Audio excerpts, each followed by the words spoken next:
a big turning point was I was in when I had been married for 2.5 years and had just adopted my wife's twin 5-year-old daughters. She had a heart attack and died at the age of 34. And so in the grieving and then healing through that was a specific day where the girls were not around, just kind of crying, pounding on the floor, calling out to God if I could be healed and whole again and have a life that felt like it was worth living, that I would dedicate the rest of my life to helping other people locate their purposeful life and be set free to be able to live that as fully and effectively as possible.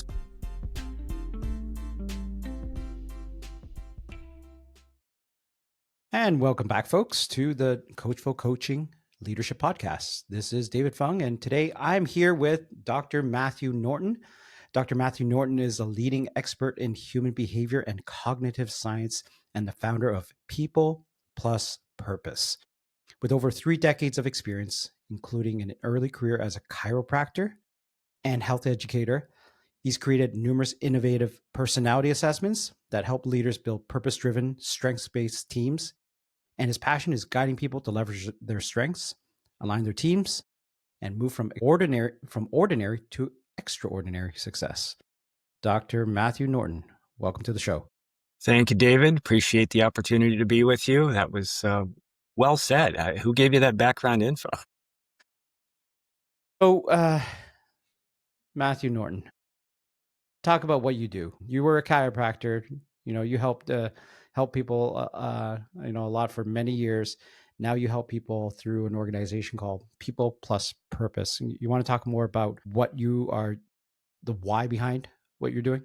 Yeah. The best why I think behind what I'm doing is, and why it's people plus purpose, is because when I grew up, I didn't really have either. So I came from a broken family where I was looking for true people connection and relationships. I did not have any sort of guiding wisdom growing up in this broken family. And so I've been a seeker my whole life. And I think that's, it drove me to pursue a career like being a doctor of chiropractic. I had health interests that kind of leaned more, towards natural solutions for people. My older brother was a hospital pharmacist, and so I opted to go a different path from him. But a big turning point was I was in where the power comes from behind what I'm doing and have been doing for years is when I had been married for 2.5 years and had just adopted my wife's twin 5-year-old daughters. She had a heart attack and died at the age of 34. And so in the grieving and then healing through that was a specific day where the girls were not around, just kind of crying, pounding on the floor, calling out to God. And then ultimately the end of that conversation is if I could be healed and whole again and have a life that felt like it was worth living, that I would dedicate the rest of my life to helping other people locate their purposeful life and be set free to be able to live that as fully and effectively as possible. So that really drove. I thought I was a good doctor in the beginning part of doctoring before that happened in my life, which wasn't very many years. I feel like I was a good husband to this first wife, but I feel like everything since changed right on that specific day because it was not long before I was able to relocate and then further develop a life that totally felt like it was worth living. The best of my life by far has been since the worst of my life. And it's not like there hasn't been many difficult things that have occurred since. When I remarried, I married a woman that had a daughter 1 month younger than the other two. So suddenly I've got 3 same-age daughters, none of whom were mine biologically, that were going through death and divorce and painful things they did not want in their lives, on top of things that my wife now of 37 years and I didn't really prefer either, right? So it's been a journey. But it informs all of the coaching that I do and the efforts to understand people. My fascination with assessments, using strengths-based assessments, is to try to better understand self, better understand others, so that we can bridge those gaps, so it can be better connection, better communication. And those were all the things, as I was saying, that I've always been wanting, and I feel like other people want but don't know how to get there. So I feel like all of that has powered that to this day in my drive to want to help people. Yeah. Thank you for sharing that story. And I read that on your website. So it sounds like it seems like you're very open in sharing that story. And it sounds like it's powering the why behind what you do today, the people plus purpose. I'm curious, what are some significant lessons you've learned about yourself that you want other people to learn about? Yeah. Well, I've learned the power of resilience for one thing. I've learned the power of choosing to not stay stuck. I often told people that, if I'd have just kind of sat on the sidelines after that or after any number of things since, people could have said, yeah, well, that's understandable. I mean, look at all he's been through and all of that. But that's not me. And so I was determined that to keep moving forward because I guess I felt like back to purpose again. I felt like there was clear driving purpose for me to want to make a difference. So the resilience piece and the determination to continue, and that kind of the flip side of that is surrender. Surrender has been a word for me for a long time because I really had to surrender to what happened and allow that to be the case, to make peace with that without necessarily demanding to understand. I think sometimes we want to require understanding about things before we can move forward. So, and then I think also that the change, whatever the change is that you want to see happen, really does begin with you. So it was me that needed to grow, me that needed to shift, me that needed to get through those things if I wanted to be a better husband, a better father, a better doctor, now a better coach. And so it needs to continue to come back to my own breakthroughs and my dedication to my own growth. When I'm using assessments, when people reach out to me, where there's an introduction, maybe somebody says, "Oh, maybe you can help this person," saying, if you could fix this office manager of mine, then all would be good with my life and my business. And then we talk and find out that there were 5 other office managers in the previous couple of years that apparently didn't get fixed either, right? So then sometimes people will say, "So what you think maybe this is about me?" And I said, it's a good question. I think worth considering, right? That at least Hmm. it's partly about you, I would guess, right? Just like my wife has an aunt that was married 8 times. And then before you get to marriage 8, you might go, well, I wonder if there's something about me that I keep doing the same thing. I think people, so for assessments, I think that whoever the owner, the leader, that to know yourself better, know your strengths, know where Hmm. your challenge areas are, and what breakthroughs do you need so that you can truly be a guide and somebody who really could see others more accurately because you see yourself accurately. Yeah. Yeah.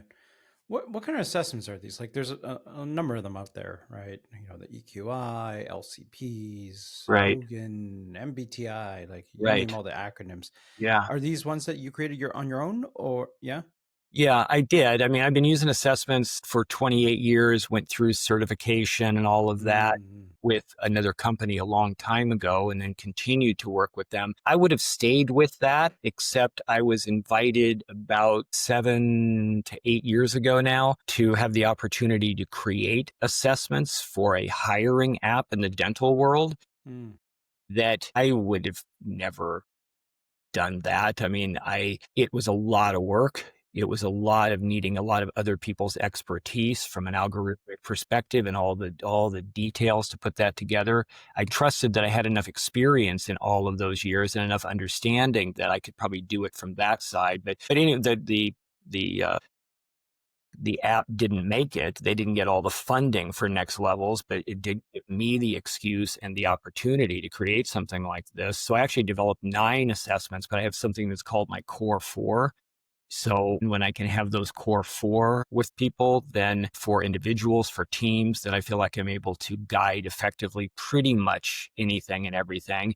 And I keep them separate. So the core 4, one is the behavioral dimension.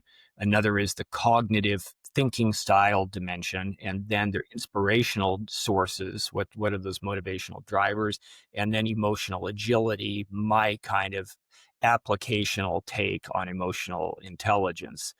Right. So we do those with, optimally with whole teams. So it ends up helping inform hiring decisions for role and team And should they, is this somebody you want to bring into your company, but is this somebody that is best fit for that role and for the existing team? How's this going to work out? So those are the 4 different dimensions. And we have more recently, in assembling the uniqueness of all 4 of those, are referring to it as a strength print, and just like a fingerprint that is unique to everyone. And I was just telling somebody the other day that like we've lived with our hands for how many years, right? I know my hands, but I have fingerprints that I don't really know my fingerprint very well unless I put my finger onto an ink pad, say, and now I can bring into, distinct relief all the uniqueness of that fingerprint.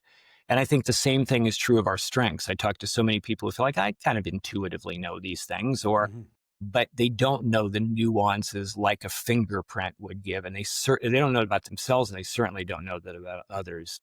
Yeah. So when someone runs themselves or you run them through these assessments, what are some of the typical insights they'll get about themselves? Well, I think people want to be seen and heard, and they want to live their lives in the best seat, so to speak. I think people need to be encouraged in those areas. Sometimes we don't see the overextensions of those strengths or our stress responses based upon those strengths. So I'm always hoping for people to have greater self-awareness for their place and their role, and where is next phase growth that's fit for them. People are often thinking they need to become somebody else than who they are. We get messages, I think, from the world that somehow we're not good enough. And if I could just become like somebody else, people are often given recommendations by a lot of other coaches and consultants that if you just do this and follow this system, and I'll look at their assessments and I'll say, yeah, I mean, it might be a good idea for somebody, but I'm not really convinced that's you. And then there's a freedom there. So I think people find freedom as they can kind of embrace who they are. And then if they can see other people more accurately, I think they can extend freedom and grace to other people to be who they are and just kind of find the best version of them. Yeah. Yeah. Yeah. So when you work with people, like businesses, especially these dental practices, like you focus on being purpose driven and strengths focused, right? Um, I guess in your experience, what are some of the critical leadership principles that leaders of today that you work with that they need to embrace, they need to master in order to build these purpose-driven businesses and build great teams? Yeah. I think a lot of times there isn't clear vision and mission. People don't necessarily know with any sort of enthusiastic passion where they're going. So they have a hard time helping anybody else see that. And I think people want to feel like they're part of meaningful work. Yeah. I think they lose sight of that on a fairly regular basis in the dailiness, and the leaders are not always helping them. Yeah. Why is that? I am curious if I can interject. Like, why does that happen so often? You have a number of businesses that are probably successful too, right? But they lose sight of the why and the purpose. Do they typically, is it because they've evolved out of their original purpose or they never actually had a purpose? Like, I'm curious what your take is on that. Yeah. I think it's some of both. And I would add in there that they lose it in the dailiness and the stresses and the demands. But I think some people, I know a lot of genius smart people that, work with genius smart people who are incredibly technically skilled, but they leadership ability. They never got leadership training. They don't know how to be leaders of people. They didn't even learn business a lot of the times in, like, if we're talking to professional healthcare, because as I mentioned to you before we got on, that, I coach people in all kinds of industries. It doesn't really matter as long as there's people there. But I think there's certain populations where there was no background, and where were they even asked in school to clarify? Right. So it's like, I learned my trade. I'm just going to go and do that and be good at it, hopefully have enough reach and impact, and I'll make money and I'll probably be good, right? And so I don't think it's been encouraged enough to get clarity. And then I think others who lean more that way, maybe by nature, or they got somebody who did encourage them, then it may not always be clear enough. They may not be able to articulate it to anybody else. But I think the daily pressures the distractions, the demands, the trying to balance home and work. I think people get caught in the dailiness and they lose sight. It's like just the next off ramp, not where we were actually trying to get the car to. Mm-hmm. Yeah. That is very interesting. You listen to speakers like Simon Sinek talks a lot about start with the why, Yeah. right? And I'm curious, like, starting with the why, how do you help people get back to the why, right? Because they're not starting. These are businesses that are ongoing.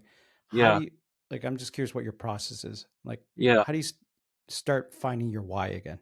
Yeah.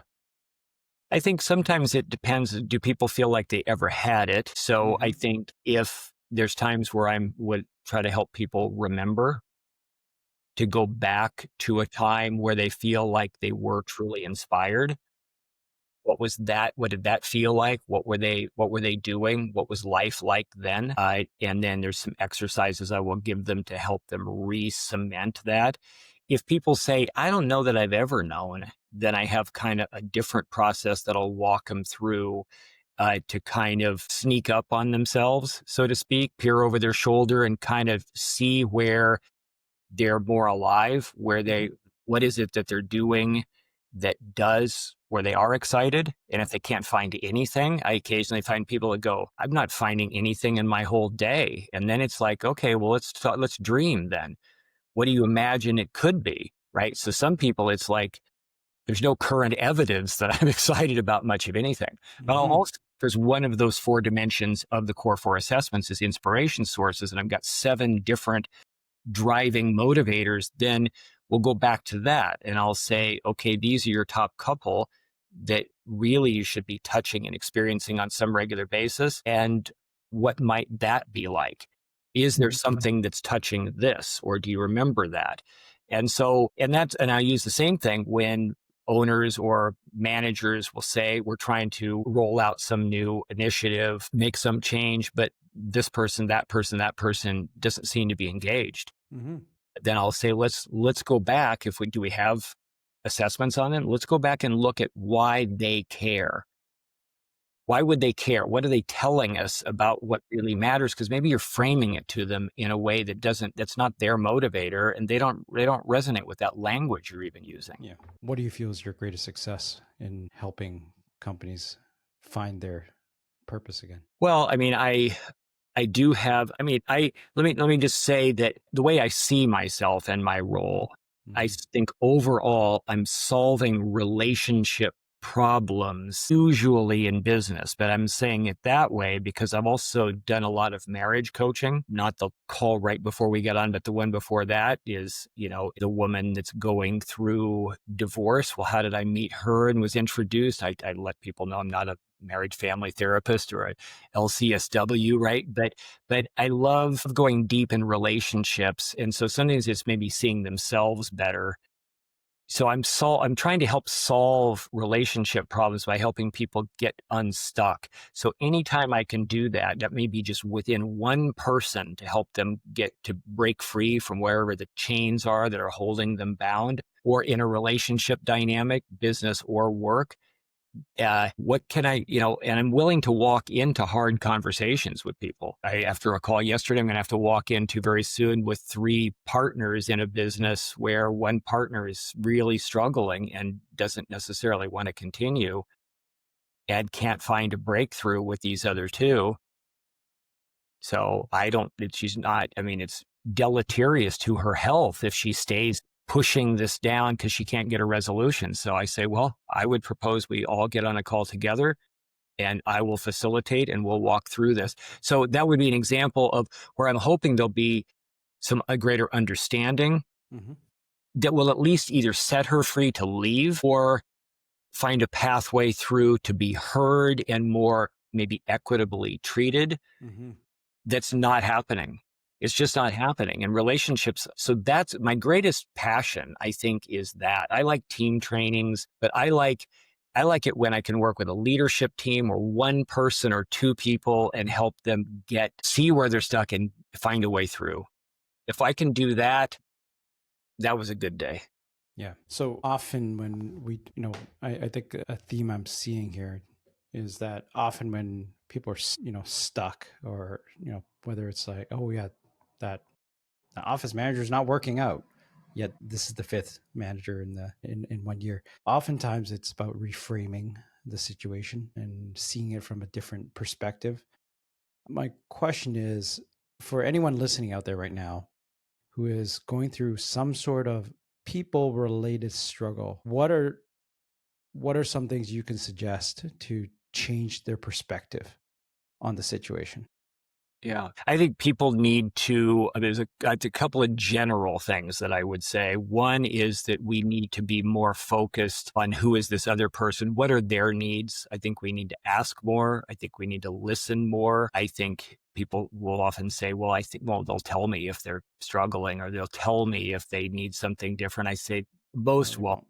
So don't plan for that. You need to ask. You need to care enough to ask. You need to listen. See how you can support them. What do they need? What support do they need? What ideas might they have at their point of interface with clients or customers or patients or whatever? So I think that's one thing. I think people need to be seen and heard and valued. They need to be valued and affirmed more. I think they need growth opportunities that sometimes get really vague, or, and sometimes people will say, well, I don't have any next level that's a natural next step up in the organization. I say, well, what is something growthful and developmental for them? We can get more creative. You don't have to just say, do I have a title that's higher than the previous one? I think the other thing I would say is, so I think there's a number of general things like that are really helpful. People need to feel supported and cared for and know that you're committed to solve the stuff that's not going well for them.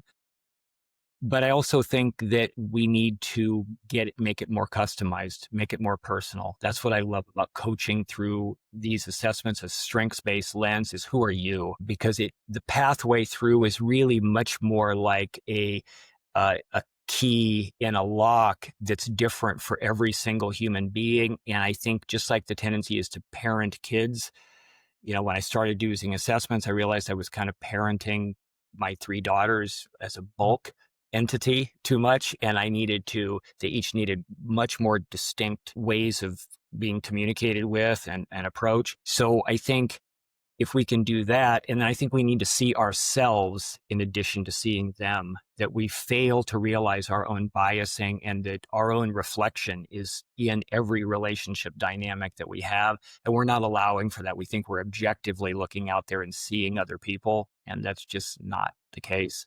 Yeah. Wonderful. So, Matthew, I always ask this question as the last question to my guests. What is one question I should have asked you, but I haven't asked you yet? Uh, you ask good questions, so I'll give you that to start with.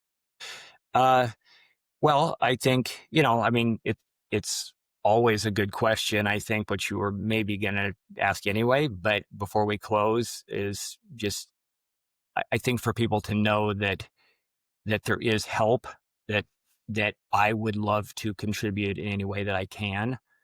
Um, and so, uh, and I think, I would invite people to want to check out the Core 4 assessments if they don't have something that they already feel like is solving all of those things for them. So I think just to be able to share that opportunity. Yeah. Sharing that opportunity.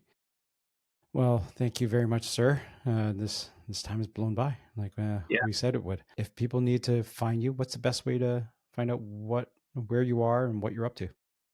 Yeah, I would say that my peoplepluspurpose.com website is not, it's going to, as maybe many people say, going to be revamped to be more contemporary with the different programs we're offering.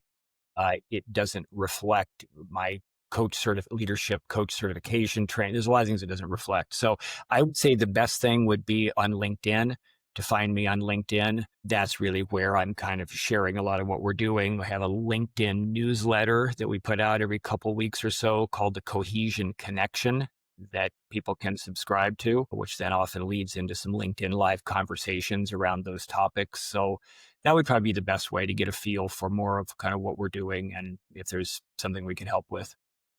Wonderful, sir. Well, thank you very much, Matthew, for dropping by today. Thank you, David. Appreciate Yeah, the opportunity to yeah, share. and I really appreciate. It sounds like you have purpose. You have purpose. You know your why, and hopefully you can help more people figure out what their purpose and why is. Thank you, And David. yeah, and for everyone else listening out there, thank you very much for listening again to the Coachful Coaching Leadership Podcast. If you like this show, please subscribe, smash that like button, smash the subscribe button, share it with your friends, family, dog, cousins, and everyone else in your neighborhood. Until next time, ciao. That's a wrap on this episode of the Coachful Coaching Leadership Podcast. I'm David Fung, and my mission is to help leaders grow, lead with impact, and build thriving teams. If you found this valuable, subscribe, leave a review, and share it with a fellow leader. Until next time, keep leading with purpose.